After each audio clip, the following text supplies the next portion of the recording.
Congress is way better at solving problems than most people think. And I'll give you an example from just last year. Until recently, if you didn't want to be in porn, all you had to do was not make any pornographic content. But that's not how it works anymore.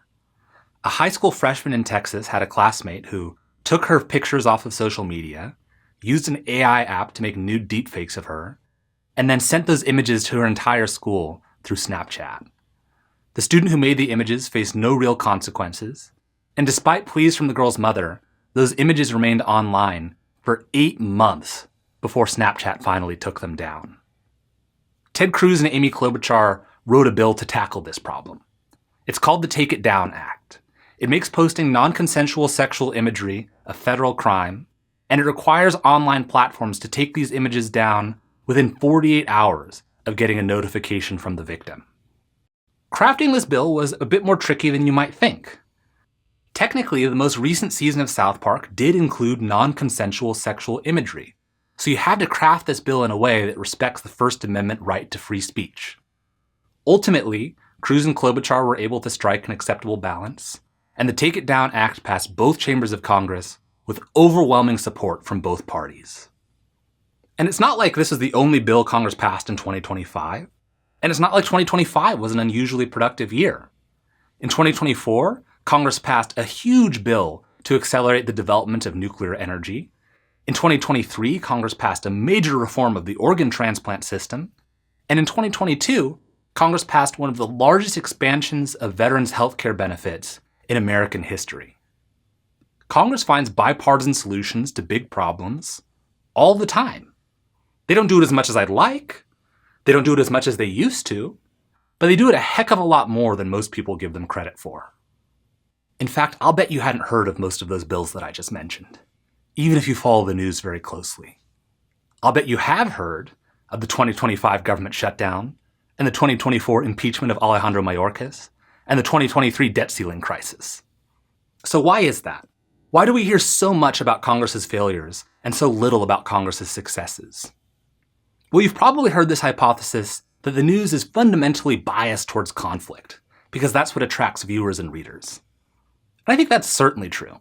In fact, I've made a whole video about how this bias towards conflict has created what I call a Congress of Kardashians. But that's only part of the story. And today I want to tell you about the other part of the story. You see, it's not just about the kind of news we get about Congress. It's also about how much news we get about Congress. Let's do a little thought experiment. Imagine your favorite news outlet ran just one story about Congress a year, a 1-hour special on December 31st that summarized how the year went. What would that look like? Well, in 2025, you would for sure mention some of the things that Congress didn't do. President Trump really pushed the boundaries of executive authority over spending and trade and law enforcement. Congress didn't do anything to push back. Congress also didn't do anything to address the rising cost of healthcare. You would also want to mention some of the instances where the Republicans steamrolled the Democrats, like the passage of the One Big Beautiful Bill, or the confirmation of some of Trump's more controversial nominees. You would definitely mention the government shutdown. Ultimately, a bipartisan coalition did come together to end the shutdown, but it took them a while. But you would also mention some instances where the two parties came together to solve a problem. We already mentioned the Take It Down Act, but there were also bipartisan majorities that passed a bill to schedule fentanyl as a Schedule I drug, a bill to provide a regulatory framework for cryptocurrency, a bill to crack down on crime committed by illegal immigrants, a bill to protect your financial privacy when you apply for a mortgage, a bill to protect veterans from foreclosure, and of course, a bill to force the release of the Epstein files.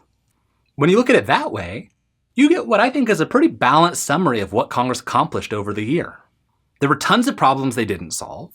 There was partisan gridlock that had real consequences for the American people. But there were also some problems that they united to solve, and it's important to remember that. But of course, that's not how the news works. We don't get just one story about Congress per year. We get continuous coverage. Stories at least every few days Congress is in session, sometimes quite a bit more often than that. There are two big differences between this once per year coverage that we could have and the day-by-day coverage that we actually have. The first big difference is that with once per year coverage, the amount of attention you would devote to any given story would be determined by how important that story ultimately was. With day-by-day coverage, the amount of attention you devote to any given story is influenced by how long that story takes to resolve. The Take It Down Act passed very, very quickly, because by the time it got to the top of the agenda, there was already a bipartisan coalition behind it. It did get covered, but only for that one day.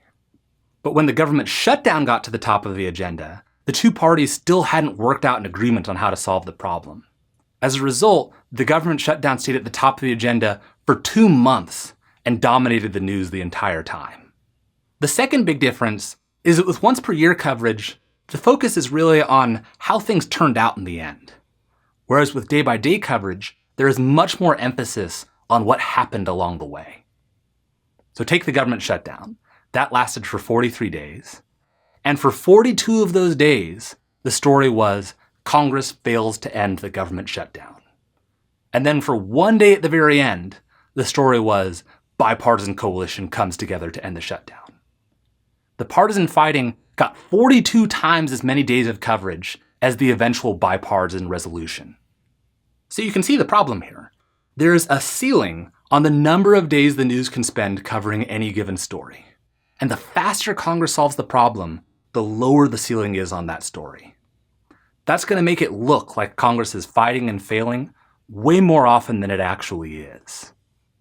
Now, you might be thinking that the negative impression of Congress that we get from this day-by-day coverage really isn't so far off from the truth.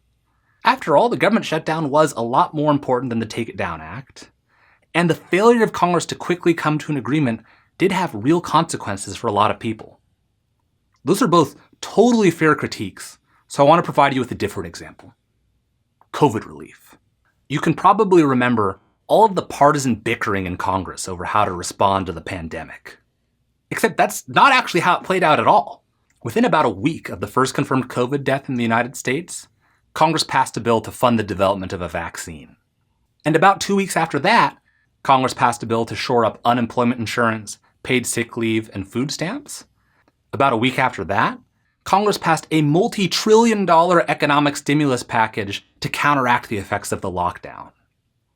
All three of these bills passed with overwhelming support from both parties, and the third bill in particular played a major role in preventing the country from slipping into a deep economic depression.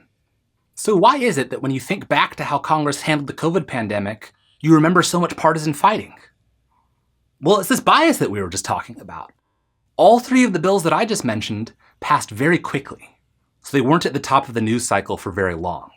By contrast, the Republican bill in December of 2020 and the Democratic bill in March of 2021 were much more divisive and took much longer to ultimately pass.